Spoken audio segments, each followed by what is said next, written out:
Greetings to everyone out there in the NoDQ galaxy. Welcome to another edition of NoDQ video here on NoDQ.com and the YouTube channel, youtube.com/AaronRift_NoDQ. I have more of your questions from twitter.com/AaronRift using the hashtag NoDQturns20. More of your questions regarding the fallout from WrestleMania 34 and what's next to come. Let's go ahead and get started today. First question comes from another Aaron, Aaron Lewis. Not the Aaron Lewis from Stained. Hey Aaron, do you think that Vince was okay with Shinsuke Nakamura losing his Rumble title shot at WrestleMania because he has even bigger plans for the winner of the upcoming Greatest Royal Rumble? Could the winner get a title shot at SummerSlam, for instance? Thanks. At this point, WWE has not announced anything regarding what the winner of the Greatest Royal Rumble gets. I feel like Shinsuke Nakamura did not win at WrestleMania because WWE decided to turn him heel and keep the feud going with AJ Styles, which I guess is better than AJ just beating him and then moving on. Maybe this will open the door for Shinsuke to actually win the title at some point now that he's a heel. But regarding the Greatest Royal Rumble, I just have a bad feeling that there's going to be nothing for the winner. There should be, though. If it was my call, I would definitely have something on the line for a match that is supposed to be historically significant. This is a really big deal.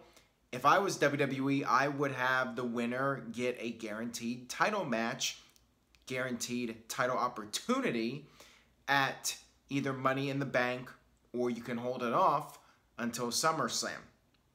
I'd be cool with Money in the Bank since I'm going to Money in the Bank, but either way, it would be nice if the Rumble winner gets some kind of prize for going through 49 other people after all.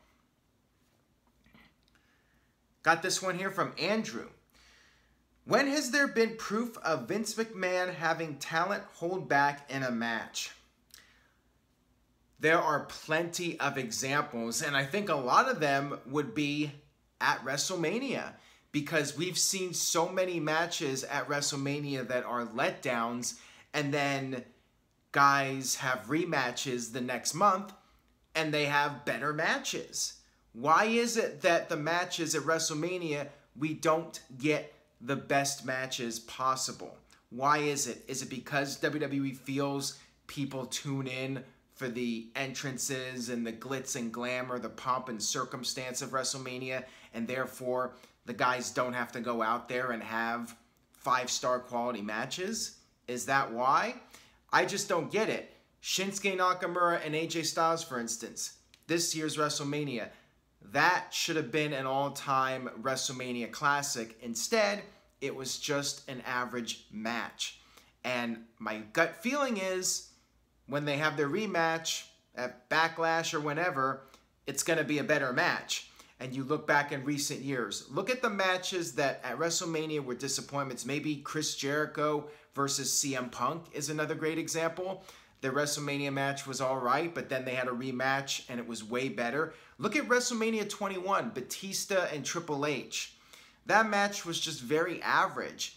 And then they had that killer Hell in a Cell match, one of the best Hell in a Cell matches of all time, just a few months later.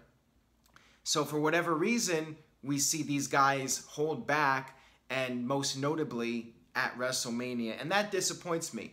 I think WrestleMania should be the night where everybody goes out there and tries to have the best match possible. Just my opinion, though. It's WrestleMania. It's the biggest show of the year. You have people that are new fans or people that were formerly fans tuning in, and why not try to hook them? Give them something that they'll remember, and they'll be wanting more. They'll be itching for more. I don't get it, but yeah. If you're looking at the best examples, definitely some of those high-profile WrestleMania matches that were just okay, and then a month later, they would have much better matches. This one comes from Anna Tube. Hi Aaron, do you see a title change in the, quote, Greatest Royal Rumble, end quote, to show that the show is important? And if so, which title do you think will change? I do think we will have a title change at the Greatest Royal Rumble, and I think it will be the Universal title because it's Saudi Arabia. Roman Reigns will almost certainly get a better crowd reaction than he got at WrestleMania, unless tons of hardcore WWE fans decide to fly to Saudi Arabia for this show since tickets are so cheap. Apparently they're starting at like $2. I'm not sure if that's US or not, but it starts at $2 and the only expensive thing would be flying there. But we'll see. We'll see if Brock Lesnar guy shows up there in the crowd and maybe some of the people that don't like Roman Reigns so much. My gut feeling is, though, it's going to be mostly people in the country and Roman Reigns will get a very favorable reaction. And yeah, I don't see him losing again. I didn't see it happening at WrestleMania, but he did lose. This time, I would be really shocked if Roman Reigns did not leave Saudi Arabia as the Universal Champion. I would just be completely bewildered if he doesn't win the title. Got this one here from Stephen Osborne, good friend of mine, and he will be at Money in the Bank, by the way, and he will be at our meetup, for those of you wondering. Hey Aaron, love the new intro graphics. Thank you for that.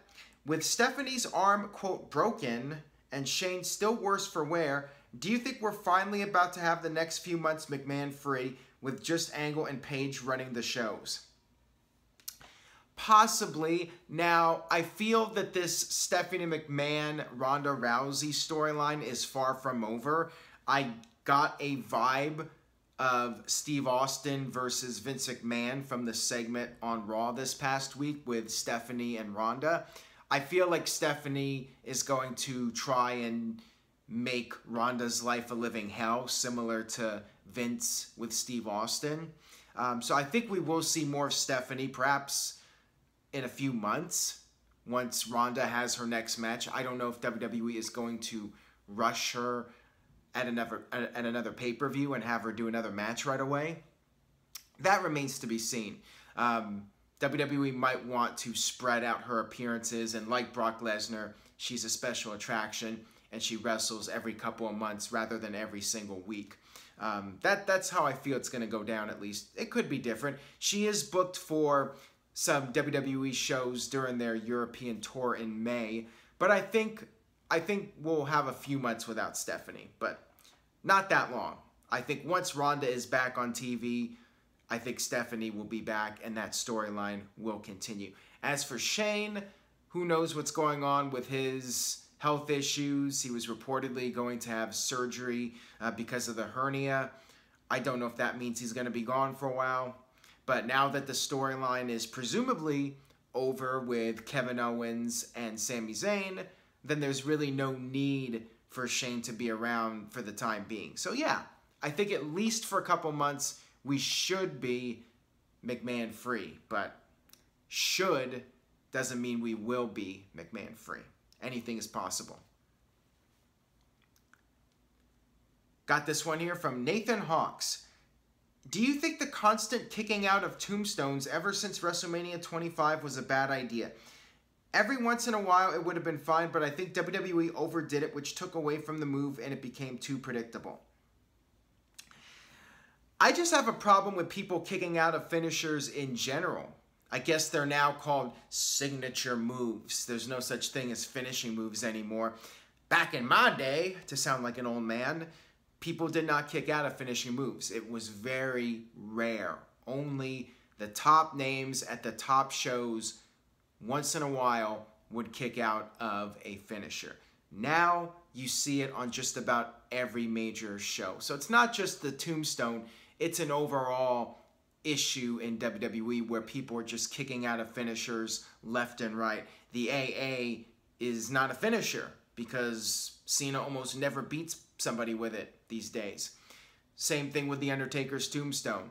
Although Undertaker appears so rarely that I don't think it's as big of a deal. With Cena, he's still somewhat a regular and he hits that move and, you know, whatever. to WWE's credit, some people still buy into it, which shocks me when I watch Raw. Cena hits an AA and people buy into it as a near fall. I certainly don't, but there are people that do, so whatever. If it works for WWE, it works for them.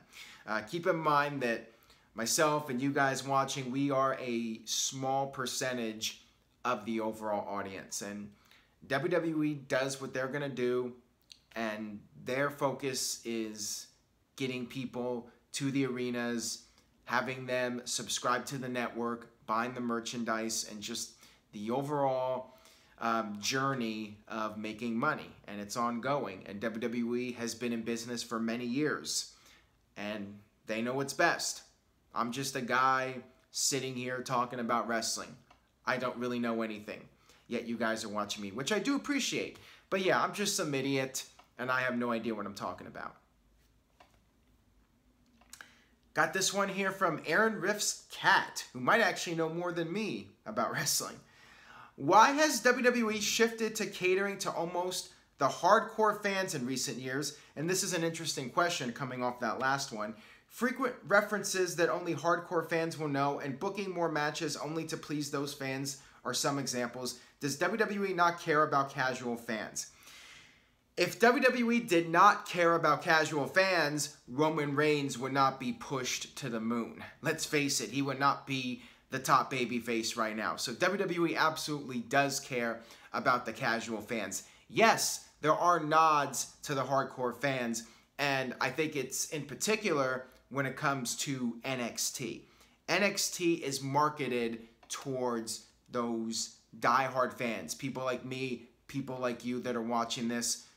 Those are the people WWE caters to with NXT. But for the main show, you know, for NXT, WWE uses all these cool rock bands for the NXT shows. For WrestleMania, they use all the mainstream pop bands. They used Kid Rock this year. Last year, they used Flo Rida. The year before that, they used Flo Rida. 2 years ago, they used Flo Rida. 3 years ago, they used Flo Rida. 4 years ago, they used Miley Cyrus, whatever. You get what I'm saying. WWE does appeal to the casual fans, even though it feels like today's WWE doesn't really have that much appeal to a casual fan. And I think that's just because of the lack of really compelling, interesting characters. And when you don't have that, you don't attract the average fan. What you have left are the most loyal, diehard fans that will pretty much watch anything. And there's this group of fans that will say, if you don't like it, don't watch it. And in my case, I have to watch it because it's my job. And I just find it funny anytime somebody goes on Twitter and says, you know, you complain, all you do is complain about WWE. If you don't like it, don't watch it. You know, I got bills to pay, yo, and that's why I do this. But most importantly, I do it because I enjoy doing it. I enjoy complaining. What else can I say? I'm a positive person. I love flowing positive energy, but sometimes I gotta vent. If it's a bad show, it's a bad show. I gotta call it as I see it. Got this one here from Patrick. Hey Aaron, what do you think of a Miz and Jericho feud for the 10th IC title win when Miz gets to 9? I think it would be entertaining as hell since both men are good in the ring and on the mic. And who do you think should win? That is a loaded question. I think you should tweet this to Miz and Jericho. That would be a very compelling match if each of them had the record 9 IC title reigns and then they had a match to break that tie. I like it. I'm all for it. I think WWE should do it.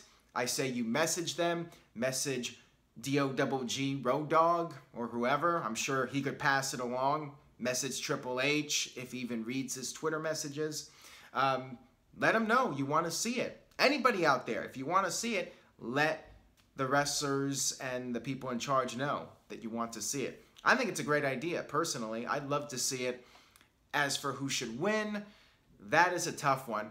I say give it to Miz because Jericho has done so many great things in WWE. He's an all-time legend, and Miz is on his way too. But I say give it to Miz. I think Miz could use it a little bit more at this point. Jericho doesn't need it. Jericho is already one of the greatest of all time, and Miz is getting there, like I said. I say give it to Miz. Got this one here from Aaron Rift Should Be King. These guys know how to get their questions answered. Could Andrade Cien Almas still get called up to SmackDown in the next week or two? I think it was a mistake not to call him up on the SmackDown after Mania, especially when Raw got 4 new talents while SmackDown only got the Iconic duo. Actually, it's the Iconics with 2 eyes. Get it right. I think there's still a chance we could see Andrade Cien Almas during the Superstar Shakeup this week.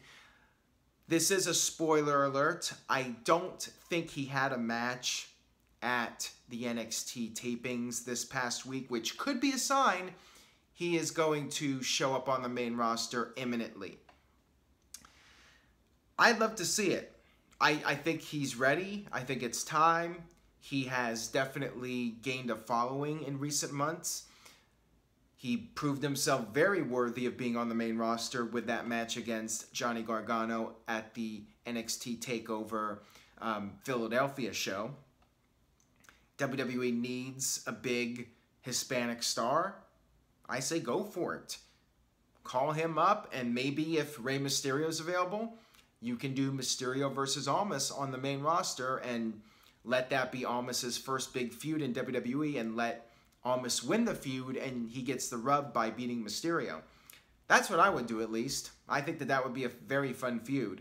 And that could also, you know, help WWE with the Hispanic audience, just like Eddie Guerrero and Rey Mysterio did over a decade ago.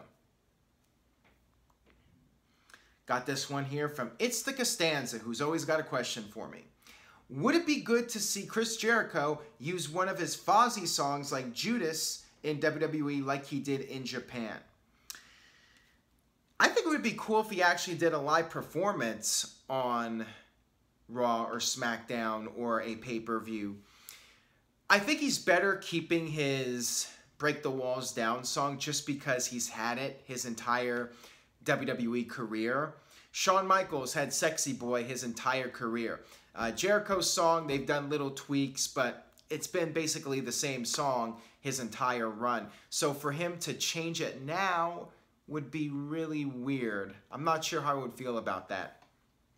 It worked for him definitely, though, in New Japan to use his own song. That made total sense, but I would not have him use a Fozzy song in WWE. But like I said, I would like to see him and Fozzy do a performance on WWE television again. I believe they did back in 2001 or 2002. I think it was 2002 before SummerSlam that year, if my memory serves me correctly.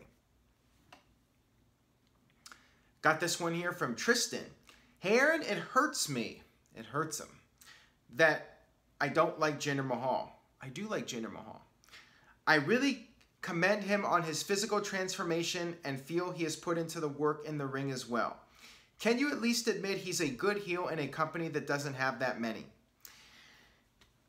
He's not that good of a heel, and I'll tell you why. Let me just preface this by saying I don't hate Jinder Mahal. I hate the way he's been booked. So there is a difference. As far as him being a heel, I don't think he's a good heel because it's the cheapest of cheap heat. Coming out there, the foreigner, I'm from India, my country's better. It's easy heel heat. Anybody can do it. Is he a good wrestler? Yes. Is he good promo? Yes. Is his character really compelling? No. Is it his fault? I don't think so. I think it's the company. I cite this like I've cited it before. Talking smack right before he won the title, shortly before his big push started. It was early April, I think, of last year. He cut a great promo. He just spoke from the heart, and that was great. But we haven't seen that. Instead, WWE made him the boring assembly line foreign heel. And he's done an okay job with it, but it's just very generic. And again, it's nothing against him. He's been working very hard, and I feel he does deserve a push. But at the same time, they completely dropped the ball with him with that push, as I've talked about many times. And then he didn't even win the U.S. title tournament, which I think he should have. That would have been a nice way to rebound him, let him win clean without outside interference for once, just to give him some credibility. But WWE didn't do that either. He lost the U.S. title tournament. He lost a couple other times, and then all of a sudden he wins at WrestleMania with the typical interference. So it's hard to take his character seriously. And again, it's nothing against him. It's the way he's booked. On that note, we will wrap up this edition of NoDQ video. I hope you guys enjoyed it. I was definitely opinionated today. I hope you enjoyed the video. If you did, please share it. Tell a friend on social media. Please spread the word. Word of mouth goes a long way. And stay tuned to NoDQ.com. We got Superstar Shakeup, the greatest Royal Rumble, Backlash, Money in the Bank, which I will be at in Chicago, excuse me. That's going to be a great show. Of course, the NXT TakeOver Chicago, which I'm really looking forward to. You can RSVP to our meetup in June if you are going to be in Chicago for Money in the Bank weekend. Check out the link in the description box, and I will see you guys next time.